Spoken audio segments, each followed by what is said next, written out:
Thank you. Hi, everyone. It's fantastic to be back in Berlin. I was here, I think, 3-4 years ago, speaking with a colleague, Chris Ford, about adopting closure in the enterprise as part of a transformation. So it's wonderful to be back. I gave this talk, or at least a very similar talk, about a year ago in Copenhagen, GOTO Copenhagen. And I found out, I was speaking just before the closing keynote, and I'd said that my talk was going to be somewhat about experimentation, only for Diana to tell me just before I went on that the closing keynote, Linda Rising, would be talking about experimentation. I'm a massive Linda Rising fan, so I was quite terrified and had to quite quickly change things, but fingers crossed it worked out all right. So today we're going to talk about design sprints. And in particular, we're going to talk about how design sprints can help build agility in the enterprise. Now, a design sprint itself is really set up to be able to rapidly explore ideas and critical business challenges or customer opportunities. So it's not necessarily been designed with the idea of driving agility into the organization. But I found out this is a really useful tool for doing that. So what we're going to do is we're going to work through what a design sprint is, but to try and make it a bit more real, I'm going to do it through one of my favorite medium, which is whiskey, and whiskey smuggling, hence the Scottish accent. So we're going to have a bit of fun with that. We're going to go through 3 different potential design sprints. And then towards the end, I'm going to start tying that back to the concept of agility and how it can really help with agility in the enterprise. Now, this is something that we don't tend to do in our companies. We quite often bet on events that we certainly don't have a clue if they're going to be successful or not. But Arnold Rothstein, he was a big character back in the 1920s in America. And in fact, he was one of the kingpins at the time in the Prohibition era. And he got really quite good at making money from Prohibition challenges and some of the restrictions that were put on him through Prohibition. Now, he was a fantastic business person. He identified at a very early stage there was a huge amount of money to be made from selling alcohol without the authorities knowing about it. And in particular, he used to focus on the high society. So he liked to look at how could he bring whiskey, exceptionally high quality whiskey, into the country and distribute that to the high society and make a huge amount of money. So it got me wondering, what would happen if 1920s Prohibition happened today? Now, we'd have a much more boring conference, that's for sure, but I'm quite sure there are some other side effects. And for Arnold Rothstein, what would he do, and what tools would he use, and what practices and processes would he apply in order to get whiskey out to the high societies much more effectively? So I propose that he would start with a design sprint. So Arnold, first of all, would get his team together. So this is Arnold Rothstein himself, known to some as the Big Fix, believed to have played quite a key role in fixing the 1919 World Series. Never puts money behind anything unless he knows in advance that his bet is absolutely going to win. A prolific gambler. Then you've got Al Capone.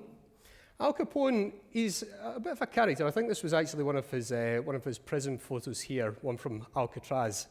Some of the time he spent there. But he was actually really heavily invested as well in supplying soup kitchens and promoting boxing events. So actually quite a multifaceted character, a bit more going on than some of the traditional stories. Virginia Hill ran her own businesses, quite well connected to Bugsy Siegel, and a pile of other quite notorious characters from the 1920s in America.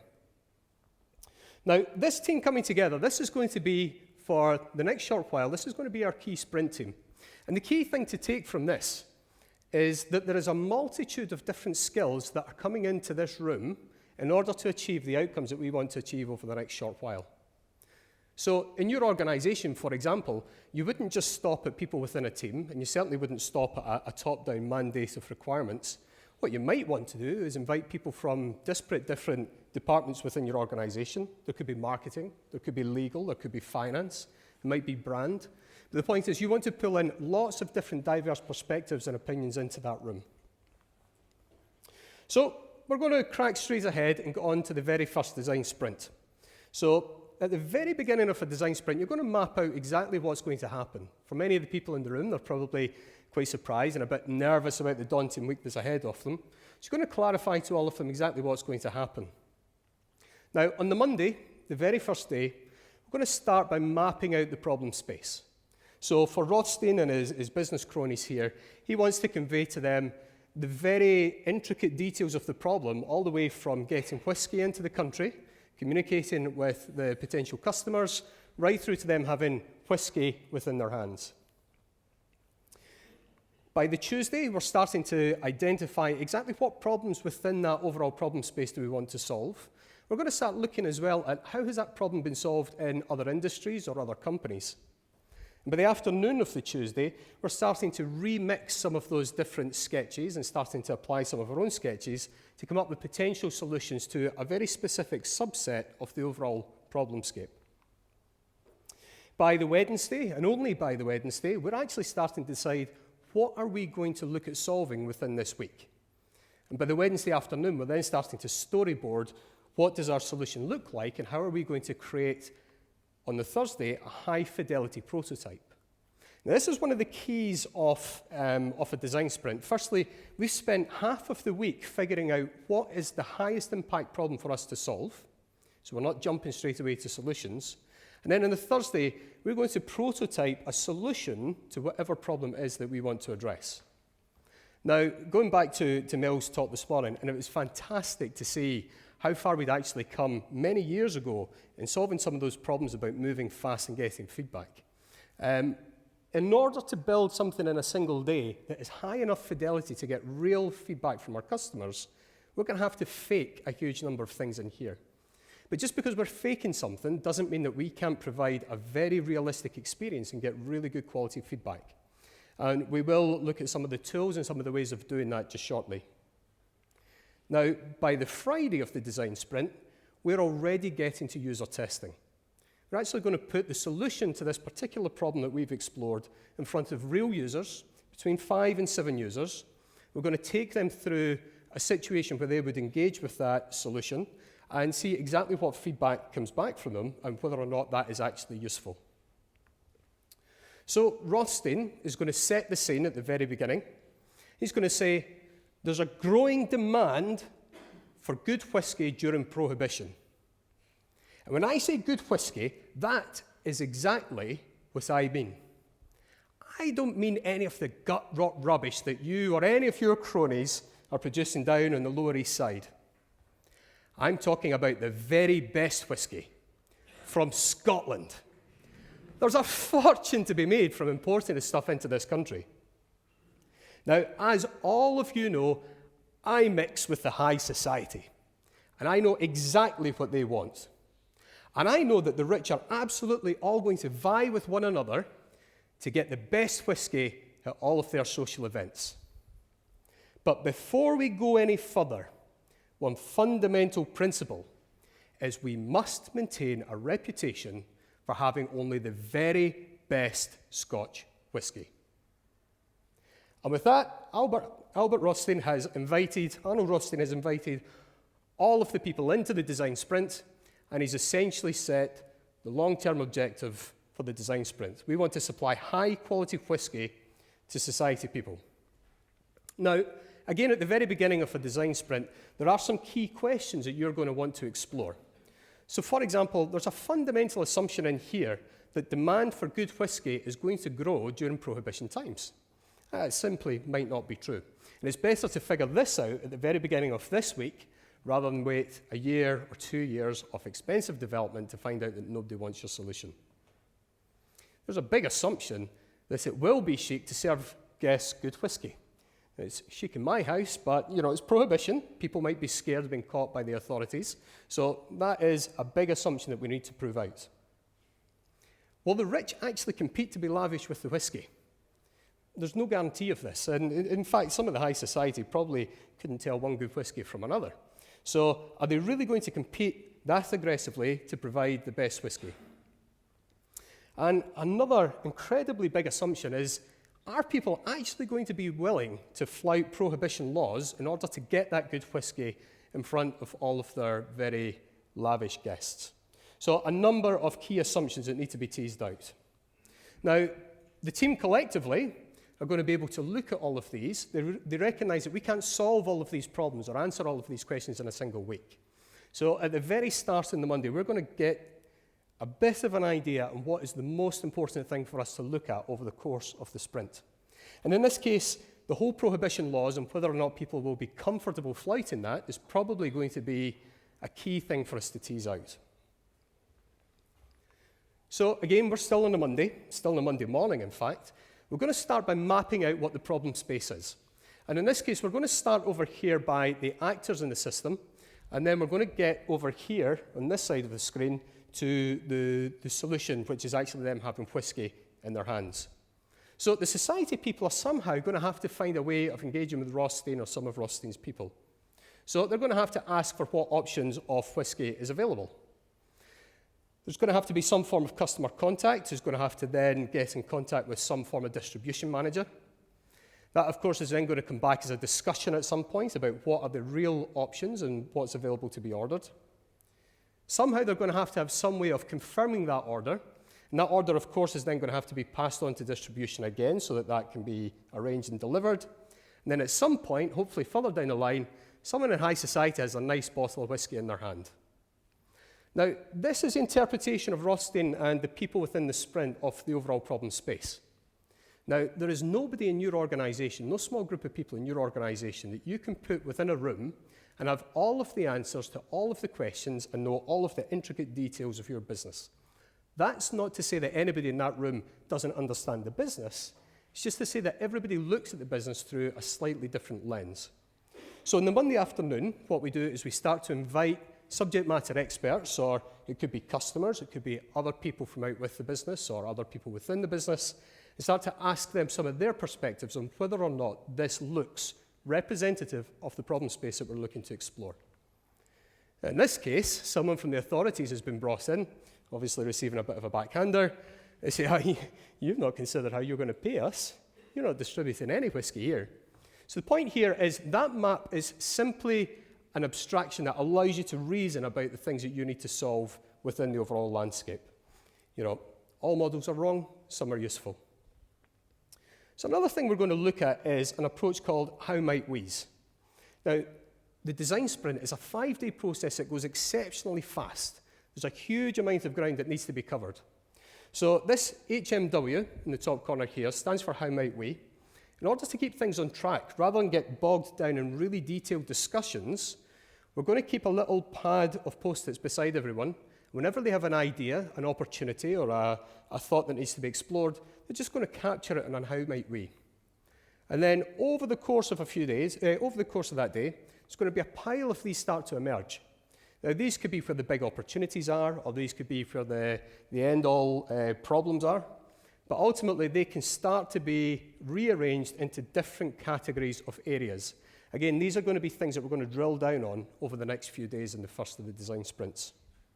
So again, the team decide to take a bit of a vote, and we can then put these back over the top of our overall map and understand which area are we going to focus on in this single design sprint.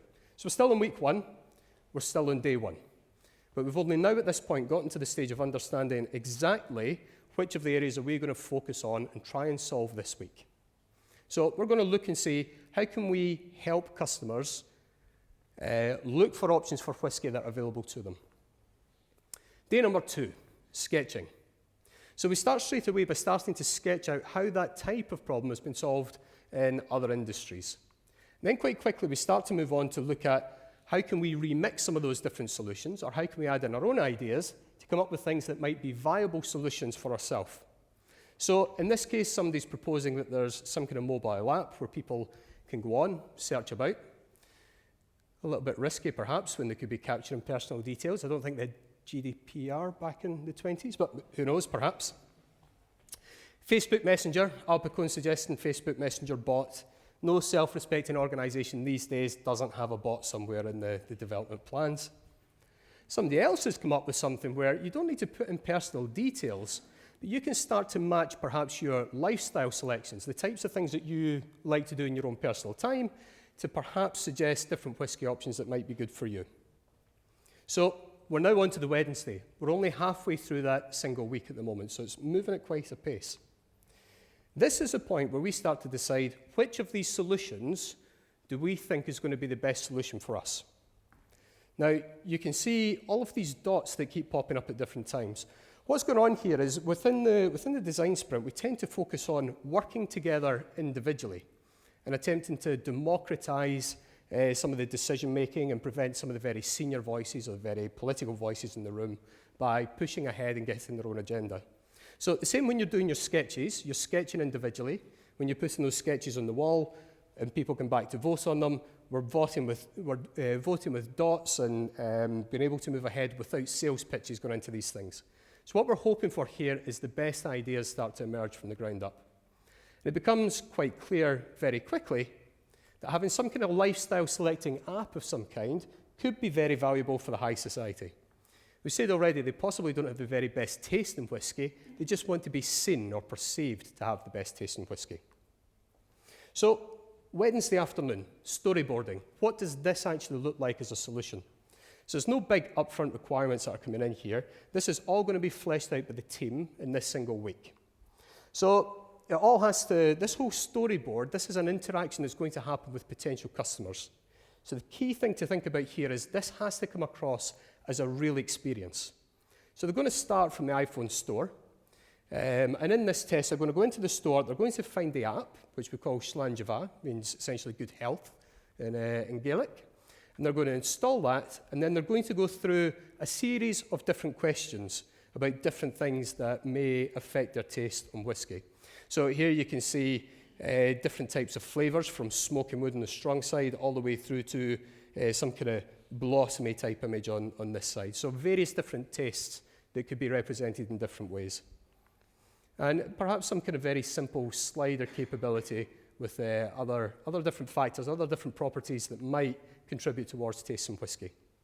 So what we're looking for here, and we're looking for all the time in any of these, is a cohesive idea that could work. We're not looking for something that we necessarily agree with. I don't think this app is ever going to help me pick the whiskey that I would like. What we're looking for is a cohesive idea that we can test very quickly, because we don't individually have all of the answers. All we have is our own personal biases.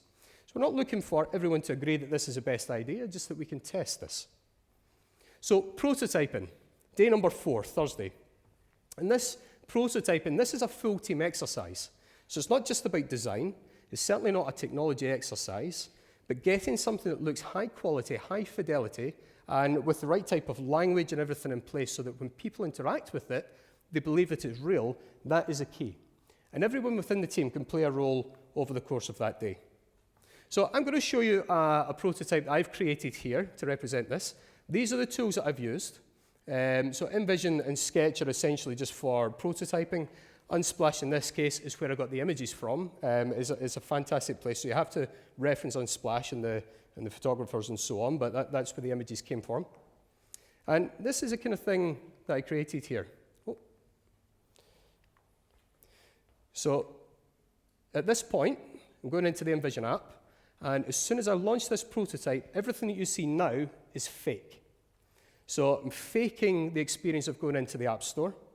I'm faking the experience of searching for Slàinte within the App Store. Even this filtering capability, this is all completely fake. And what we're doing here is we're creating a prototype that's high enough quality that when we put it in front of people and we talk them through the script, we can hopefully ask some sensible questions to get the types of responses from them about whether or not this is something that would be useful for them. So here you can see people are having a choice of selecting, do they like light through to rich tastes? They can select and move on to the next category. Do they like countryside through to megacity? So all kind of lifestyle decisions about where you might holiday or what you might taste, what you might enjoy as activities.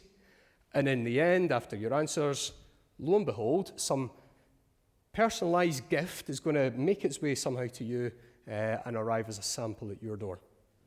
So the key thing here is this is just a very simple thing that I'm not a very creative person. This took me just a few hours to create this. The tools these days make it really, really simple to create an interactive thing like this. You can scale it, you can launch this as a product, but it's enough to get the feedback that we want to move on. So, we finally got to the Friday. First time with users. And by this time, the team are quite exhausted, but they're really quite looking forward to seeing, has the thing that we've built really got the capability to be the thing that we should invest our company time and resources into? Now, the way we tend to set this up, we tend to have two separate rooms. So in one room, you might have the interviewer and the interviewee sitting with a phone, perhaps with a little camera over the top of it. And then in another room somewhere else, you've got all of the team from that week. Potentially you've got some stakeholders or some people who are budget holders, perhaps some decision makers. The key thing is you've got a room all day where you can gather all of the feedback across all of the different people that you're going to test with. And the outcome of that testing process looks something like this. So there may be some key areas that we wanted to explore. So in this case, are people really comfortable with having their details entered into a system during prohibition? So it could be traced back to them. And of course, you've got a range of different people who you're going to test the application with. And all of these post-its that go up on the wall, they all represent different pieces of insights that people are catching over the course of the testing day. So, for example, I really don't want whiskey products to be linked to my personal phone. A very valid concern, given the authorities would probably have a major issue with this. It seems quite difficult to get this from the App Store. So some of the feedback could be things that you simply wouldn't ever consider. Schlangenwald is a bit of a strange thing, an unusual thing to search for in the App Store, so maybe that blocks things right at the very beginning, or maybe it's something that can be easily twisted and changed. I don't understand why I get the gift. It's a gift whiskey. There's something about the value proposition in here that somebody we're testing with simply doesn't get. So it's not necessarily just about the prototype. It could be about the wider things that affect whether or not this could be successful. And how are these questions actually going to help me get good whiskey? You know, like I said before, all we're looking for is a cohesive idea. We're not saying that everything in here is a good idea. And what we start to realize simply by testing with 5, 6, 7 people is you start to see the very early stages of a trend forming. And if you've got 3 or 4 people out of the 7 coming back saying, yeah, this is crazy, you're not going to give me good whiskey with this, then that's enough for you to realize that this is something that we're probably not going to pursue. So that's a single design sprint. And I'm going to take some creative liberty here because what you would tend to do in an organization is if you've got an idea and you're exploring that idea, you might go straight into another design sprint or another again and go deeper in evolving your prototype. But to make this a little bit more interesting, I'm simply going to reset and do a completely different idea because Rothstein decided it really wasn't something he wanted to pursue much further. So the mapping stage here, we've already gone through this in the previous sprint, which is worth considering. If you're going to do a few sprints back to back, then usually there's quite a lot of time that you can trim from your second week. So in this case, we're going to start looking at how you can discuss options and order. How can we increase customers' access to ordering? So sketching, again, how has this been solved in other industries? There's usually a huge amount of motivation and ideas that we can take from different places. And then some different solutions are starting to emerge this time. So Lansky and Costello, they've come up with the idea of an Amazon Dash or a flick button. You can have it somewhere in your house. You'll be sitting in the toilet and thinking, I need a whiskey, and away you go. Facebook bot, Al Capone just will not give up on this idea of a Facebook bot. He's determined this is going to get in somewhere. And then, of course, somebody else has come up with the idea of some kind of voice UI, some kind of Alexa-type app or integration of some kind. So people can sit in the comfort of their homes or somewhere private and be able to order over voice. So, deciding day. We've already skipped ahead this time to the Wednesday. We're going to take a look at what we're actually going to solve this time. So again, back to dot voting, trying to keep it, you've got people like Al Capone in the room. It gets a bit shooty sometimes, so you want to keep this a bit democratic. You see quite quickly the Alexa idea is starting to win through there. So the team have decided this time we're going to go ahead and prototype here. So again, I've created another prototype to try and demonstrate this. I've used a platform called SaySpring. I think it was recently bought over by Adobe. I've not used it for a short while, but it essentially provides you a really simple way to be able to drag and drop and interact in different ways to create different voice journeys. And the prototyping looks something like this. So you start to build up all your different bits of activity. You're able to then put in the different types of responses that you're going to get, and then it's able to do all of the mocking behind in the background. So this is one of the key things, I guess, moving on from Mel's talk this morning, is we've come so far in different tooling to be able to fake these things, even as a service. There's a huge amount you can do without having to actually create the real thing. Hey, Alexa, can you open my prototypes, please? Welcome to Spring. The available projects are Schlange. Which project would you like to open? Thank you. I'd like to open Schlange, please. Welcome to Schlange. What can I get you? Conference is going well, but there's a lot happening. I think a couple of bottles of King's Ransom whiskey would be great, please. Good choice. King's Ransom is a favourite of mine. 2 bottles are on the way to you. Should I deliver them to your usual address? Oh, no, actually, like I say, I'm in Berlin, so if you could deliver them to my friend's house, that would be great. Of course. 2 bottles of King's Ransom are now on their way to your friend's house. Can I get you anything else? No, I think that's plenty for today. Thanks, Alexa. Thank you for ordering. Schlange. So all of the voice interaction there essentially comes from SafeSpring. The video here, I just recorded myself, and for all of us in this room, you know, there's a huge amount of technical expertise, and we can all look at this and say, no, you never. That's not real. But the reality is, for the majority of people that you test with, they will really, truly believe that this is a real thing. They struggle to get their heads around the fact that we faked something.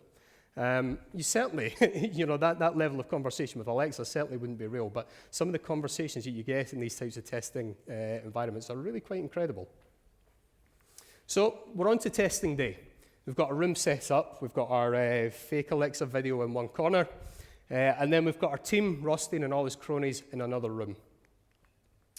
And once again, we produce something quite incredible like this. Now, this time, we've got a few different things that we're maybe looking at along the top. You know, how do people really feel with the voice interaction? Are they comfortable? And different feedback starts to come out. So this time we're saying, it's really quite convenient and natural. Oh, that's positive. That's good. Somehow feels safer, but I'm not sure it is. So there's still a little bit of a privacy concern in there. People are a little bit nervous, but it looks like we're heading in the right direction this time.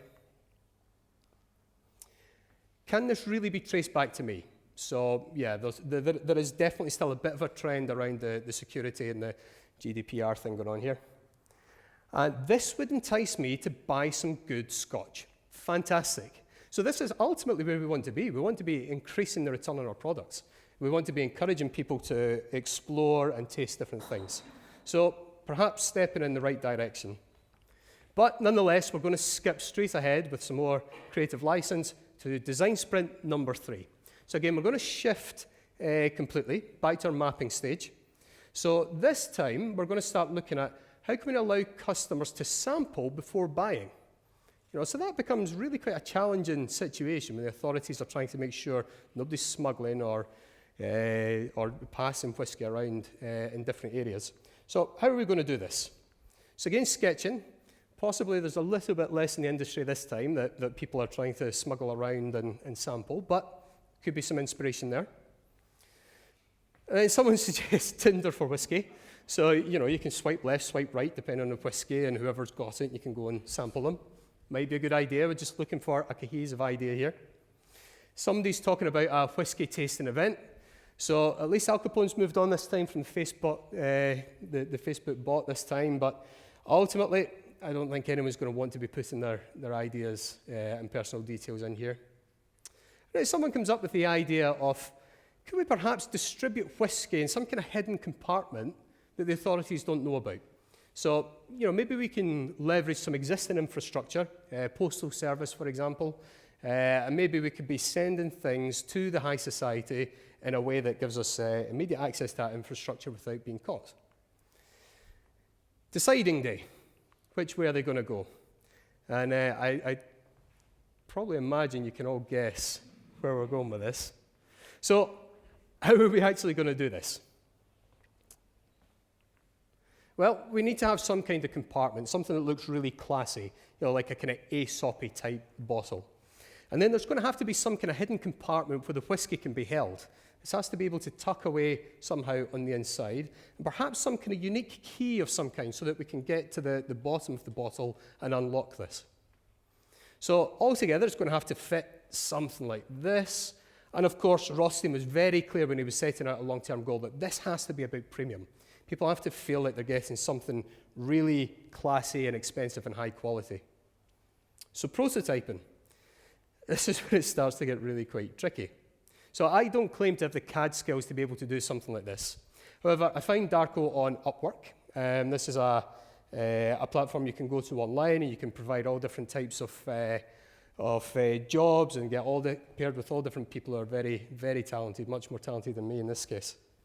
And then Darko created this for me. So he took the idea, had a bit of a laugh at me at first, and I think he was quite skeptical when I said I need a container for smuggling things. But he took this away and came up with some designs. So this that you're seeing here, this is in a platform called 3D Hubs. So the files that he gave to me, I was able to then take and upload to the system. And you can see it actually gives you bits of feedback on whether or not this is something that could actually be created successfully or not. So yeah, gives you a bit of an idea. That's a screw cap that comes in the bottle, and of course you've got the key in the middle there that's going to allow you to open that up. However, I didn't just want to stop there. So I went a bit further, and in 3D Hubs, that allows you to find different people in your area who have 3D printers. So this was a fellow called Joachim. Joachim used to work in R&D, but he retired. He lives in Gothenburg, where I currently live at the moment. And when I told him about the bottle and the smuggling and all the things, he said, yes, well, I've built my own 3D printer. I've always wanted to have my own lab. So managed to get in contact with him, and he went ahead and started printing this. So what we actually have here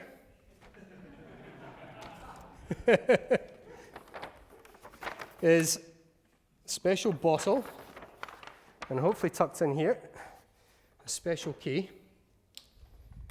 And then we can take this key, and I don't know if you can see at the bottom there, but we can start to unscrew this. And tucked away inside, we've got this little test tube, which, believe it or not, is actually a soda bottle. Apparently they blow air into these when they're warm, and then it expands out into being a kind of drinks bottle. But that, of course, can open up, and you can have your... I finished that before coming on stage. I need whiskey to do these kind of things, you know. So there you go. And I will openly say, this took me slightly more than a day in this case. It took me a couple of days with the correspondence. But the key thing here is, with the tools that we've got available to us today, you can prototype a huge number of things. And that doesn't just have to be digital. That can very easily be physical things that you want to prototype as well. So, testing time. We're on to the Friday. And you could get really quite creative here. I know Jake and the team who came up with the idea of design sprints at Google. They've done incredible things with testing robots in hotels, where they got people to come to a hotel room. I don't know how they invited people. Yeah, come along, we're going to do some testing in a hotel room. It sounds wrong, but yeah, they were able to phone up because I have some room service, and then I knock at the door a wee while later, and you open up, and there's a little robot. And you could do the same here. You could fake all kinds of delivery of things through the post, and it really is how you fake things and how you test things. It really is just a bit of a game and a bit of creativity in itself. So here, the feedback really starts to change. So I love that it's hidden in a secret compartment. So people start to feel like they're part of some kind of secret gang or secret group and getting things sent to them all the time. This feels exciting, and I want to get a sample of whiskey. Absolutely. I like that I can try before I buy. I can be more adventurous. So people now are perhaps starting to explore different whiskies that Rothstein otherwise wouldn't have been able to sell. I think I might have a sampling party with my friends. Well, perhaps there's another idea, and this is something that quite often happens when we run design sprints, is the list of different ideas and different thoughts that come out the back of that process. Quite often some fantastic ideas in there as well that you wouldn't want to ditch, and certainly wouldn't have emerged from a traditional kind of management or planning session. So ultimately, Looking at design sprints, so we've ran 3 there. This fundamentally comes down to individuals and interactions. All of these people in a room with very disparate skills, everything from promotion and working with food soup kitchens and supporting the Baker Street gang and Rothstein with his whole idea of gambling and business. This is all about individuals and interactions and getting the right input in the early stages as well from subject matter experts. Working software, in the original Agile Manifesto, well, in this case, maybe we're looking at working solutions.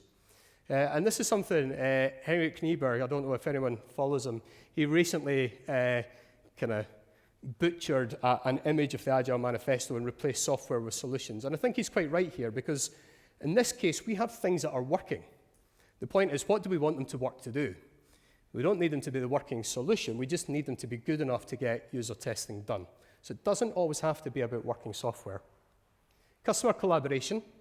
Well, this is something that we've really been drilling in that first week. How often in your companies do you actually come back with user-tested feedback on a high-fidelity prototype in a single week?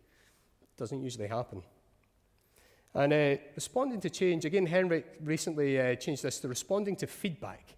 I think that's really accurate, because there's nothing to say here that any of these ideas aren't good ideas, but we're going to get feedback on them, and we're going to be able to iterate on those. So, a design sprint, as I say, this is how it starts to build on the concept of agility.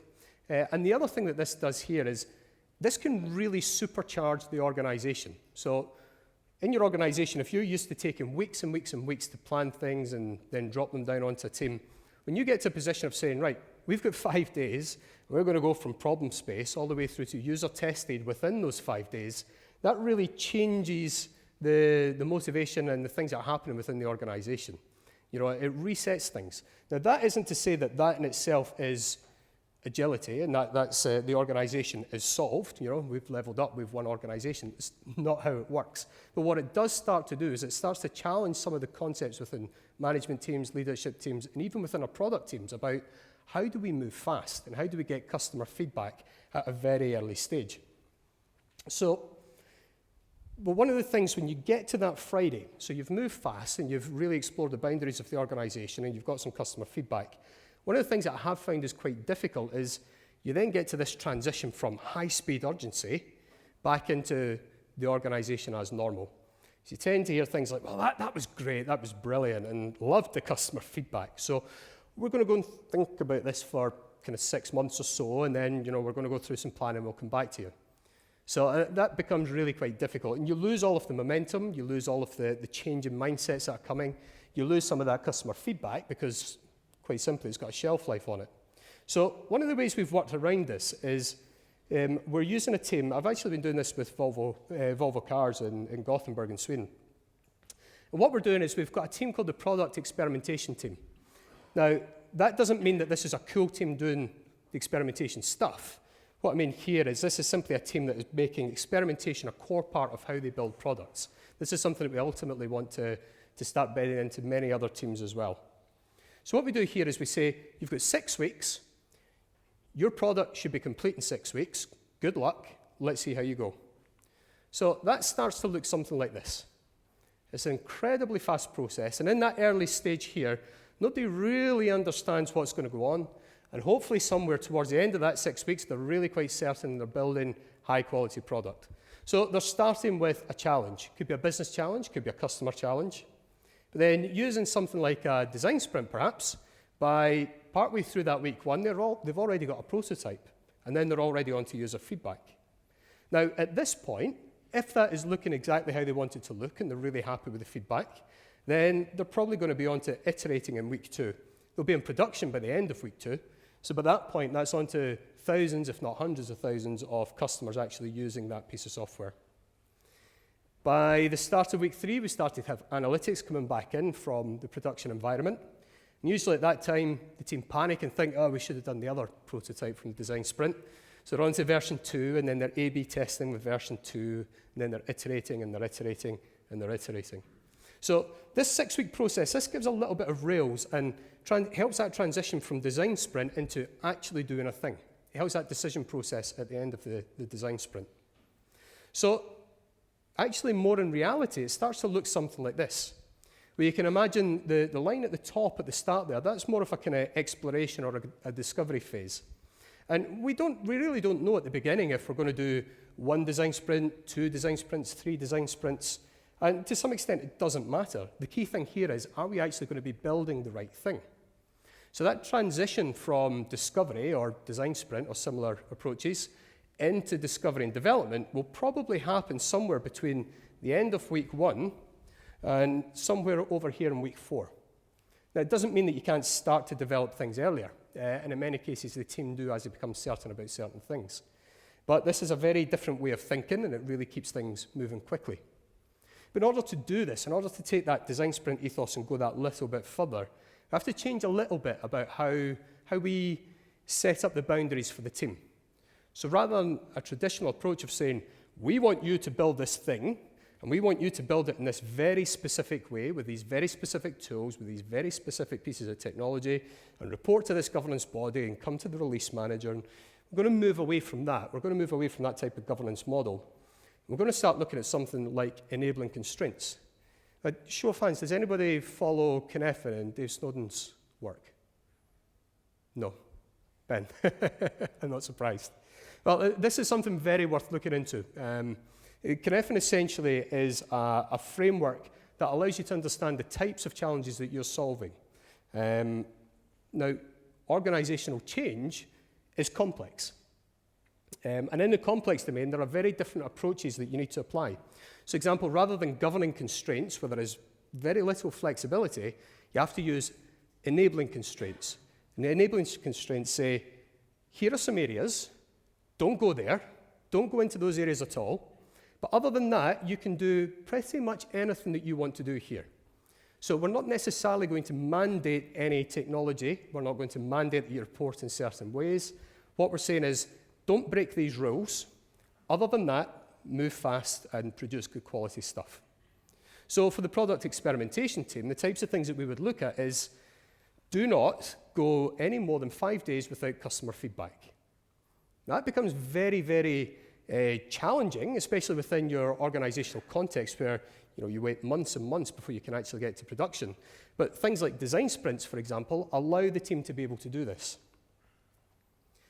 Don't take longer than 6 weeks to get to that released finished product. That doesn't mean that this is the first time that you're in production. What we mean is, by the end of 6 weeks, we expect you to have something that's solid and really working well, and that the company is getting some really good value from, or the customers are getting value from. So never deploy anything without knowing how you're going to measure the impact.